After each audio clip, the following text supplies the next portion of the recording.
In Aion, you can really be anything. There are really so many cool options for tweaking your look, your play style, and your stats. Everything from combat to customization is and can be personalized. It's the most connected I've ever felt to any MMO.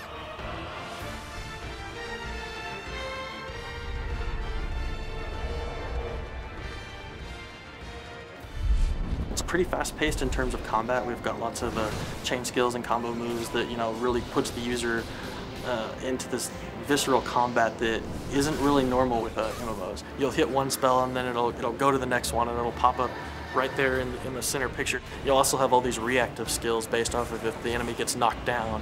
If you block something, then you can shield bash them back. We really tried to redefine a new type of gameplay in MMOs. We have PvPvE, which is player versus environment. So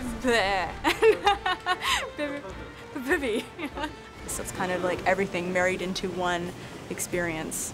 And it's a continuum that really you are not strictly PvPing in an arena, and nor are you strictly PvEing in a dungeon. We give players the choice of PvP and PvE so that they're not put down this same path of once they choose PvE or PvP, they have to stay with it. It's this melding. I'm actually getting killed by a boar here, so hold on. When you first go in, you of course pick the faction you're gonna fight for, and then the next thing you do is pick which class you're going to play. And these 4 classes are the warrior, the priest, the scout, and the mage.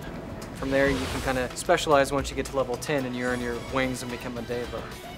They'll also have the ability to choose between 2 more classes at that point. If you're a warrior, you'll be able to choose between a gladiator or a templar. Gladiator will be a little bit more offensive. It'll kind of be the master of arms. I've always been a melee kind of person in the MMOs I play, so I really like the gladiator class because you can use 2-handed weapons, one-handed with a shield, 2 one-handed weapons. Templars basically hold the front line. So at their core, they are the tank of the group, and they do that while shouting chants to protect and heal their allies. Scout can become either a ranger or an assassin. If you hear the word assassin, think ninja. So stealth, they use poison-tipped daggers, and they're all about speed, stealth, and awareness.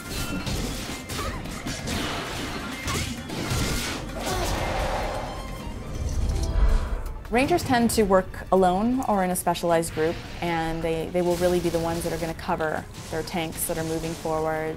They not only have the ability to shoot you from afar, but you may never ever get the chance to get close enough to even get one hit in. From the priest, you've got a chanter or a cleric. The cleric is incredibly diverse when it comes to healing and inflicting damage on their opponents. Most importantly, they can bring people back from the dead. The chanter is going to be a little bit different. They're actually going to have these mantras that they keep up to keep the group buffed and their stats all jacked up. The mage will choose between a sorcerer or spirit master. You're going to have the sorcerer, which is direct damage, area effect spells, just lots of damage instantly. I like feeling like I'm doing a lot of damage, so I think one of my favorite characters is a sorcerer. That's why I've always enjoyed those. The spirit master will actually be able to conjure up a different spirit, fire, water, earth, so it'll be 8 total classes. They do fill those typical roles, but there are also ways that you can change that a little bit so that you can have a unique cleric or a unique warrior that's not necessarily the same warrior that everybody else has. One of the coolest aspects is just the ability to put your armor together in ways you want to put it together, both statistically and visually. We have a system that allows you to change your item with one stats to look like another item. As long as you own both, you can kind of mesh them, take the best of both, the looks and the stats. You're going to be able to create a really unique persona in the game with mana stones, with color dyes, and with the stigma system. You will rarely ever find anyone that looks exactly like you in the world. That's something that the development team took really seriously, was customizing your character and customizing your gameplay.